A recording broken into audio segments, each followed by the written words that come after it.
Today we'll be diving deep into a very important landmark Supreme Court judgment regarding the portrayal of persons with disability in visual media.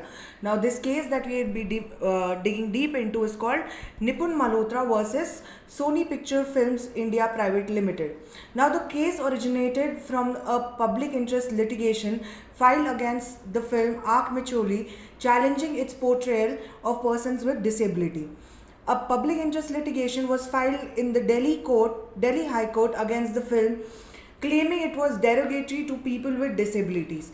The High Court dismissed the PIL, citing non-interference with CBFC certified films to protect creative freedom. Later, an activist with a locomotor disability then escalated the PIL to the Supreme Court, requesting a short film on disability awareness and inclusion of a person of disabilities in the CBFC. The Supreme Court bench, led by CJI D.Y. Chandrachud and Justices J.B. Pardiwala and Justice Manoj Mishra, delivered a groundbreaking judgment that will shape how we depict differently abled individuals in our media. One of the key observations made by the court was, and I quote, "We distinguish disabling humor that demeans and disparages persons with disability from disability humor which challenges conventional wisdom about disability." Now this statement sets the tone for the entire judgment, emphasizing the need for the nuanced understanding of disability representation in media. The Supreme Court highlighted the importance of film's message and intent in determining whether it constitutes a disability humor which is positive or a disabling humor which is negative. The court also emphasized the need to use the modern social model over outdated medical model when evaluating a film's intent. The Supreme Court ruled that the derogatory language could be used if the film's overall message was positive, but stressed the need for caution if the language perpetuated negative stereotypes. The court also decided that including a person with disability in CBFC was unnecessary, as current guidelines sufficiently address the permissibility of content-related disabilities. Furthermore, the court deemed that compelling producers to make a short film would constitute a compelled speech. Now, let's talk about the guidelines. The Supreme Court issued a comprehensive set of guidelines in this case for the portrayal of persons with disability in visual media. Let's go through these guidelines one by one. Firstly, the court directs content creators to avoid words that cultivate institutional discrimination. Terms like crippled or spastic have acquired derogatory meanings over time and contribute to negative self-image. Language that individualizes impairment and overlooks social barriers should be avoided. For instance, terms like afflicted, suffering, or victim focus on individual rather than the societal barriers.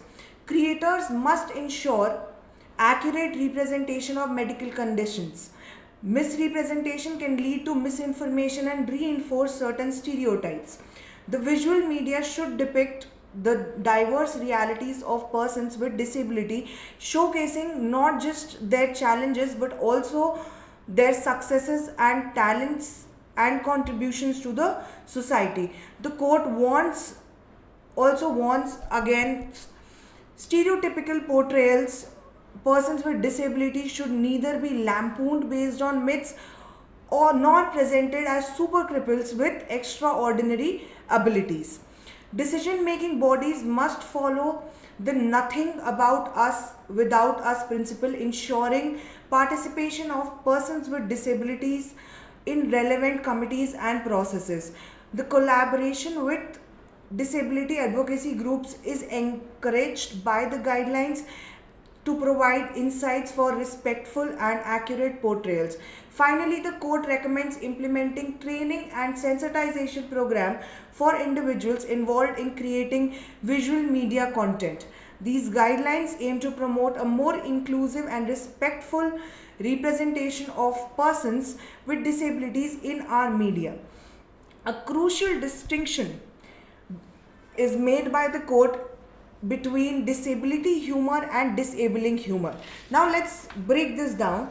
Disability humor is positive in nature. It aims to create a constructive impact on the dignity of people with disabilities and offers a better understanding of their experiences. It challenges stereotypes and promotes inclusivity. Now, on the other hand, disabling humor is negative. It aims to create a detrimental impact on people with disabilities and tends to derogate them. This type of humor reinforces harmful stereotypes and contributes to discrimination. The court emphasizes in this case that these two types of humor cannot be equated in their impact on the dignity and stereotypes with person with disabilities. It's crucial for content creators to understand this distinction, to strive for humor that enlightens rather than demeans. An interesting aspect of the judgment was the court's refusal to direct Sony Pictures to make an awareness film. The court stated that such a direction would amount to compelled speech, which is prohibited under the Constitution. Now, compelled speech violates the fundamental right of freedom to speech and expression, which is guaranteed under Article 19, Clause 1, Subclause A of the Constitution. This highlights the delicate balance the court aims to maintain between promoting respectful representation and preserving creative freedom as well. Now, the judgment also touches upon the Cinematographer Act 1952, particularly the Section 5, which deals with advisory panels. Now, these panels are responsible for examining films and making recommendation to the Central Board of Film Certification. The court found that the existing rules and provisions under this act are sufficient to address the concerns raised in the petition, and it refrained from interfering with the current system, emphasizing that the board is capable of overseeing adequate guidelines on the permissibility of content involving persons with disability.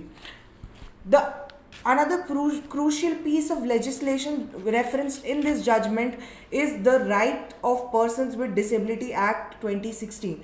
Section 3 of this act ensures equality and non-discrimination for persons with disability.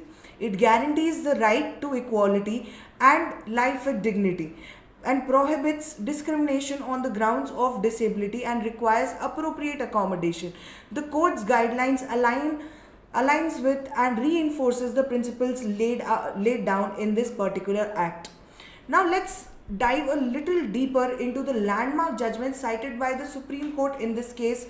These precedents provide crucial context and legal foundation for the current judgment.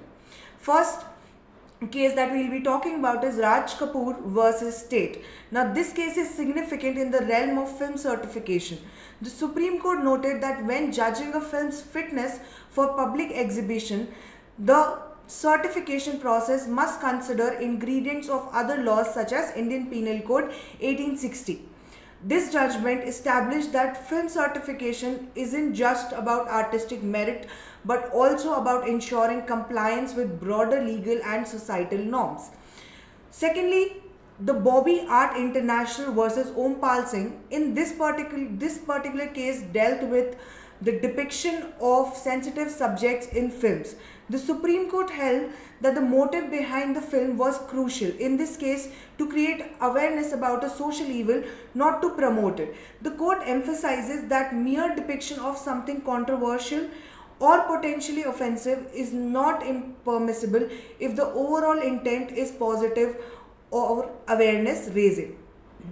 Next case that we are going to talk about is a very recent judgment in the case of Vikash Kumar versus UPSC. This recent judgment is particularly relevant to disability rights. The Supreme Court underlined the positive obligation of both state and private parties to provide support to persons with disabilities to facilitate their full and effective participation in the society. This case broadened the understanding of societal responsibility towards persons with disability, extending it beyond mere non-discrimination to active support and accommodation.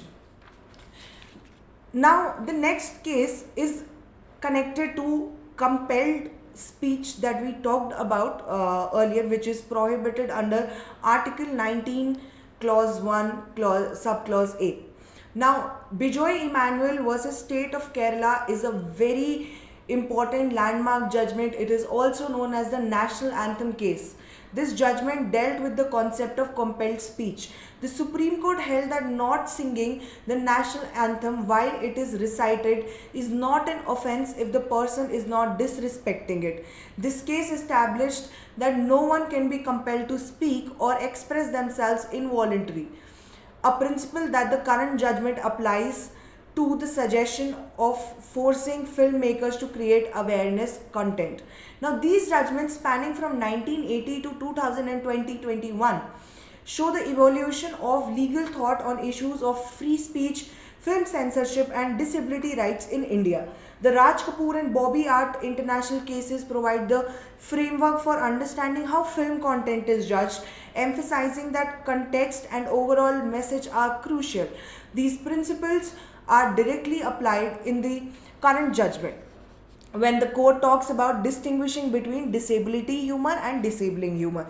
The Vikas Kumar case represents the most recent and progressive understanding of disability rights, moving beyond mere non-discrimination to active inclusion and support. This aligns with the current judgment's emphasis on participation of persons with disability in decision-making processes and the need for diverse and non-stereotypical representation in media.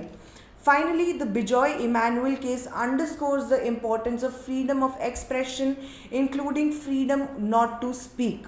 This provides the basis of the court's refusal to compel filmmakers to create awareness content, striking a balance between promoting positive representation and preserving creative freedom. By citing these cases, the Supreme Court is not just making a decision in isolation, but is building upon and extending a long line of jurisprudence on free speech, media representation and disability rights in India. Now, this approach ensures that the current judgment is well grounded in legal precedents while also pushing the boundaries of how we understand and implement these rights in context of media representation of persons with disability. Now, to conclude this landmark judgment by the Supreme Court, marks a significant step forward in ensuring respectful and inclusive representation of persons with disability in our media. By distinguishing between disability humor and disabling humor, providing clear guidelines for content creators, and emphasizing the importance of participation by persons with disability, the court has set a new standard for disability representation. As we move forward, it is crucial for all of us, content creators, media houses, and viewers, to internalize these guidelines and work towards a more inclusive media landscape. Remember, representation matters, and how we portray persons with disability in our media shapes societal attitudes and impacts real lives of human beings.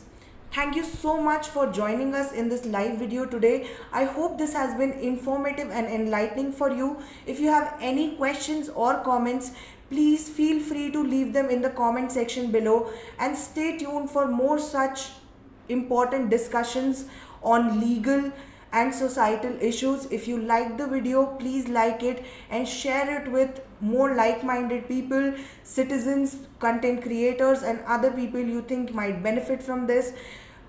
Thank you, goodbye, and take care.